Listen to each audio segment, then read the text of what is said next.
नमस्कार. लग्नानंतर होईलच प्रेम या मालिकेच्या आजच्या भागामध्ये मी तुम्हा सर्वांचे अगदी मनपूर्वक स्वागत करते. आजच्या भागामध्ये आपल्याला पाहायला मिळतं, जीवा नंदिनीचे पाय चेपून देत म्हणू लागतो, आयुष्यात 2 मार्ग असतात. पहिला मार्ग हा सोपा असतो, पण तो मार्ग पुढे जाऊन तुम्हाला कुठेच घेऊन जात नाही. पण दुसरा मार्ग कठीण खडतर असतो, पण तोच मार्ग तुम्हाला शेवटपर्यंत अगदी योग्य दिशेने घेऊन जातो. आणि मला सुद्धा तुझ्यासोबत खूप लांबपर्यंत जायचं आहे, खूप आयुष्य जगायचं आहे.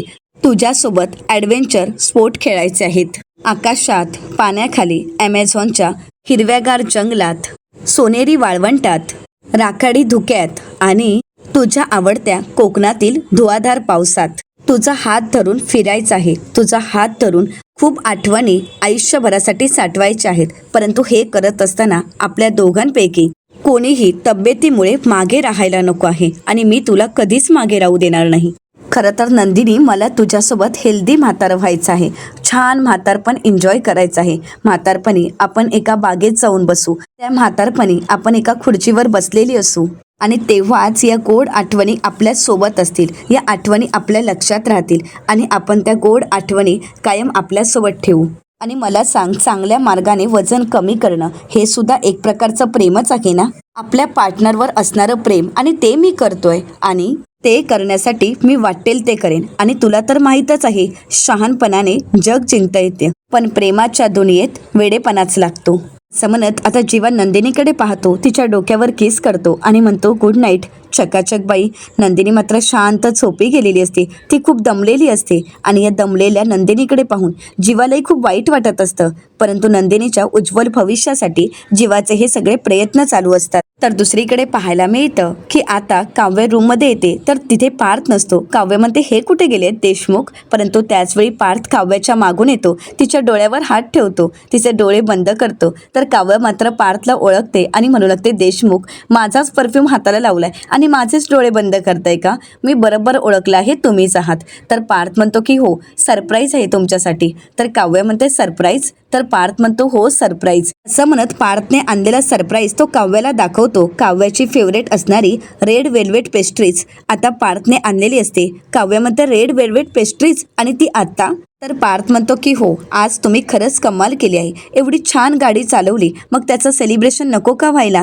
आता मात्र काव्याला भरून येतं. काव्य म्हणू लागते, देशमुख, खरंच किती तुम्ही छोट्या छोट्या गोष्टी सेलिब्रेट करता, छोट्या छोट्या गोष्टी तुम्ही लक्षात ठेवता. पण देशमुख, खरंच सांगू का, ही पेस्ट्रीज किंवा माझं जिंकणं हे माझं एकटीचं नाही आहे, तर ते आपल्या दोघांचं आहे. कारण तुमच्या सपोर्टशिवाय मी काहीच करू शकले नसते पार्थ. ॲक्च्युली ही पेस्ट्री तुम्हीच डिझर्व करता. तर पार्थ म्हणतो, हो. तर काव्य म्हणते, हो, कारण प्रत्येकजण असं म्हणतात की प्रत्येक यशस्वी पुरुषाच्या मागे एक स्त्री उभी असते, पण या यशस्वी स्त्रीच्या मागे तिचा हा खंबीर नवरा आहे. थोडा जुगाडू आहे, परंतु पण अशक्य गोष्टी अगदी बरोबर तो मला करायला लावतो, आणि त्या माझ्याकडून करवूनही घेतो. त्यामुळे या पेस्ट्रीचा पहिला घास तुम्ही डिझर्व करता देशमुख. असं म्हणत आता काव्य स्वतःच्या हातानेच पार्थला पहिला घास खाऊ घालते. आता पार्थ काव्याला पेस्ट्री भरवतो, तर त्यानंतर काव्या पार्थला घट्ट मिठी मारते, त्याच्या खांद्यावर डोकं ठेवते आणि त्याच्याकडे पाहत असते. पार्थ म्हणतो, काय झालंय? तर काव्य म्हणते, हे दिवस मी खरंच खूप एन्जॉय करते पार्थ, खूप भारी वाटतायत हे क्षण. पार्थ म्हणतो, हो. तर काव्य म्हणते, हो ना. तर पार्थ काव्याला म्हणतो, खरं तर हे आयुष्य तुम्हीच डिझर्व करता काव्या. तर पार्थ काव्याला म्हणतो, कधी कधी मला असं वाटतं ना की कधी एकदा रात्र होते. तर काव्य पार्थला म्हणते, काय हे देशमुख, तुम्ही फक्त हाच विचार करता का? तर पार्थ म्हणतो, असं नाही, पण रात्री आपल्याला आपल्या जगात शिरता येतं. मला पण आपली ही काव्यार्थची रूम आणि माझी ही काव्यार्थचं अगदी बालिशपणा खरंच खूप आवडतो. असं म्हणत पार्थ काव्याकडे पाहत तिचं कौतुक करत असतो. तर काव्या पार्थला म्हणते, अगदी खरं आहे. इथे कसं असतं ना, म्हणजे एकमेकांना आपली कुठलीच गोष्ट सांगायची गरज पडत नाही. पार्थ काव्याला म्हणतो, ॲक्च्युली म्हणजे इथे कसं असतं ना, आपण आपले सगळे मुखवटे काढून आपल्याला मनाप्रमाणे वागता येतं, मनाप्रमाणे बोलता येतं. मी तर म्हणतो की प्रत्येक नवरा बायकोने रोज अशी आपली खाजगी प्रायव्हेट अशी वेळ काढलीच पाहिजे. संवादातून कडलिंग करायला पाहिजे. तर काव्य म्हणते, अरे बाप रे, आवडलं हा तुमचं मला हे बोलणं, म्हणजे संवादातून कडलिंग करणं. खरंच मी काय म्हणते, आपण एक रील्स बनवूया का यावर? तर पार्थ म्हणतो, मग काय झालं, मोबाईल कुठे आहे तुमचा? आता काव्या पार्थच्या हातात मोबाईल देते आणि म्हणते, हे घ्या. आता पार्थ आणि काव्या अगदी एकत्रच प्रेमानेच आपली एक रील्स बनवायला घेतात. दोघेही एकमेकांच्या जगात खूप खुश असतात. दोघांच्याही चेहऱ्यावर आनंद असतो. तर दुसरीकडे पाहायला मिळतं आता सकाळचे 7 वाजलेले असतात आणि अलाराम होताच जीवा अलाराम बंद करतो आणि आता नंदिनीला आवाज देत म्हणतो, नंदिनी चल वेळ झालीये, उठ बरं. चकाचक बाई उठ, चल एक्सरसाइज सुरू करायची आहे ना. आता जीवा पुन्हा एकदा नंदिनीला आवाज देतो, परंतु नंदिनी काही आवाज देत नाही. म्हणून जीवा मागे वळून पाहतो तर त्या ठिकाणी नंदिनी नसते. जीवा म्हणतो, अरे ही चकाचक बाई गेली कुठे आहे, असं म्हणत जीवा आता बाहेर येतो. आता बाहेरचं दृश्य पाहून इथे मात्र जीवाच्या डोळ्यांवरच विश्वास बसत नसतो. कारण जीवा उठवण्याच्या अगोदरच आता नंदिनीने एक्सरसाइज करायला सुरुवात केलेली असते. आता नंदिनीकडे पाहून जीवा तर डोळे चोळतो आणि पुन्हा एकदा पाहतो की खरंच ही नंदिनी आहे का. नंदिनी काउंट करत आता एक्सरसाइज पूर्ण करते आणि जीवाला म्हणते की 2 सेट अगोदरच झाले होते आणि आता 60 सेकंडचा ब्रेक आणि त्यानंतर पुन्हा एकदा सुरू. तर त्यावेळी जीवा नंदिनीला विचारतो, तू नक्कीच माझी बायको आहेस ना. तर नंदिनी म्हणते, बायको नाही नाही, तुम्ही माझे ट्रेनर आहात आणि मी तुमचे स्टुडंट आहे. तर आता हे ऐकताच जीवा नंदिनीला म्हणतो, तू माझ्यावर चिडली आहेस ना. नंदिनी म्हणते, मी का चिडू. जीवा म्हणतो, नाही म्हणजे मी उठवण्या अगोदर तू उठलीस, 25-25 सेटअप सुद्धा 3 कंप्लीट केलेस, म्हणजे हे कसं शक्य आहे.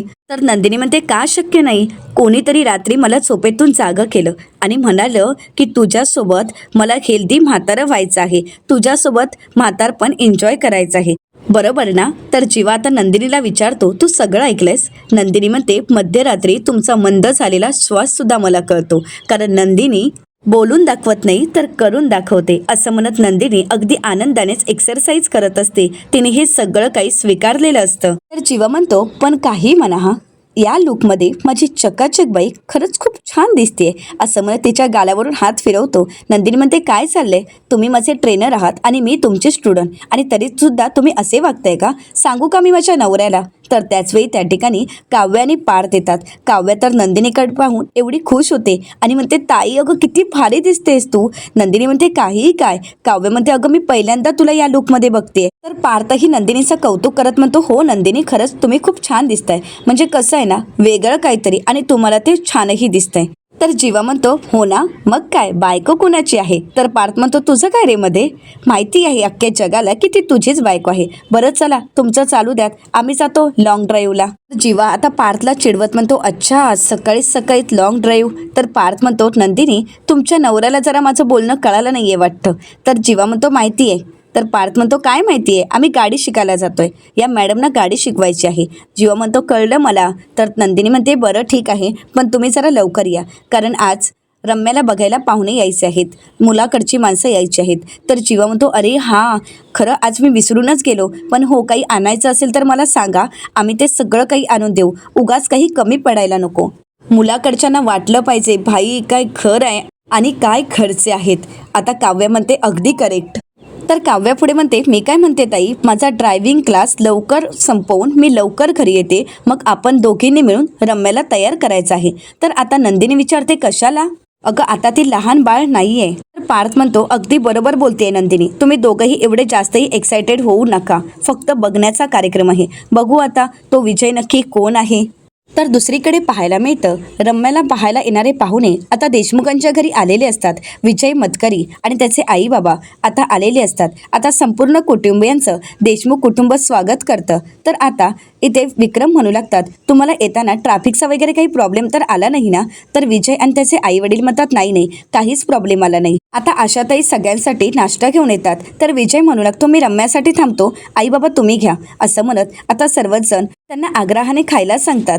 तर त्यानंतर आता विक्रम विजय यांची संपूर्ण चौकशी करत म्हणतात, बरं विजय तुम्ही नक्की कोणतं काम करता, म्हणजे तुमचा काय बिझनेस आहे. तर पार्थ म्हणतो, बाबा हे आपल्याच फील्डला आहेत, त्यांची आर्किटेक्ट फर्म आहे. आता हे ऐकल्यानंतर विक्रम म्हणतात, परंतु मतकरी अँड सन्स असं कुठे मी नाव ऐकलं नाहीये. तर विजय त्यांना म्हणतो, आपल्याकडे खूप शास्त्रीय आणि खूप छान गाणारे खूप मोठमोठे गायक होऊन गेले. त्यांना जर कोणी विचारलं, काय हो तुमचं गाण्यातील घराणं कोणतं, तर त्यावेळी ते असं म्हणतात की माझं घराणं हे माझ्यापासूनच सुरू होईल. अगदी माझं सुद्धा तसंच घडलं आहे. म्हणजे माझे बाबा रेल्वेत कामाला, त्यांनी मला खूप प्रोत्साहन दिलं, त्यांनी मला सपोर्ट केला आणि म्हणूनच मी ही माझी फर्म चालू करू शकलो. खरं तर माझ्या फर्मचं नाव आहे विजयन असोसिएट. तर आता विक्रम म्हणू लागतात, ओ हो, हे नाव मी ऐकलं आहे. खरं तर मार्केटमध्ये खूप नाव मोठं आहे. वसुताई, तुला सांगतो, अगं आत्तापर्यंत आपल्या कंपनीकडून म्हणजे काही कॉन्ट्रॅक्ट जी गेली आहेत ना, ती विजयन असोसिएटकडे गेली आहेत. मला हे नाव चांगलंच माहीत आहे. तर आता विजय म्हणू लागतो, आपण कामाबद्दल आपल्या बिझनेसमध्ये बोलतच राहू, परंतु रम्या कुठे आहे? तर इकडे नंदिनी आणि काव्या रम्याला तयार करून घेऊन येतात. आता रम्या येताच विजय पाहतो आणि लगेच उठून उभा राहतो. रम्या सुद्धा विजयकडे पाहते, परंतु तिला मात्र विजयचा राग येत असतो. परंतु नाईलाजाने सगळ्यांना खरं वाटावं म्हणून ती विजयला हसून दाखवते. तर जीवा आता विजयकडे पाहतो आणि म्हणतो, विजय इट्स ओके, तुम्ही बसा बसा. तर विजय म्हणतो, नाही नको, कारण कसं आहे ना, इतकी सुंदर मुलगी आपल्यासाठी तयार होऊन पायऱ्या उतरून येत असेल तर किमान आपण उभं राहून तिचं कौतुक करावं असं मला वाटतं. आता सर्वच जण विजयकडे पाहून खूप खुश होतात, कारण विजयचं हे बोलणं आणि विजयचं वागणं सगळ्यांनाच खूप आवडलेलं असतं. आता काव्य रम्याला विचारते, कसं वाटतंय हे ऐकून? तर रम्या आता लाजण्याचं आणि खुश होण्याचं नाटक करते. तर त्यानंतर रम्या आता विजयच्या आईवडिलांचे आशीर्वाद घेते. तर विक्रम पुढे म्हणतात, बरं मी काय म्हणतो, तुम्हाला जर आमच्या रम्याला काही प्रश्न विचारायचे असतील तर तुम्ही जरूर विचारू शकता. आणि बरं वसुताई, तुला सुद्धा काही प्रश्न विचारायचे असतील तर तू सुद्धा विचारू शकतेस. तर वसुआत्या म्हणतात, मला फक्त एकच विचारायचं आहे, म्हणजे आमची रम्या खूप कामसू आहे. तिला काम करायला खूप आवडतं. ती सध्या आमच्याच फील्डमध्ये आहे आणि आमच्यासोबतच काम करते. पण नाही म्हणजे तिच्या लग्नानंतर तुम्ही तिला काम करू द्याल ना?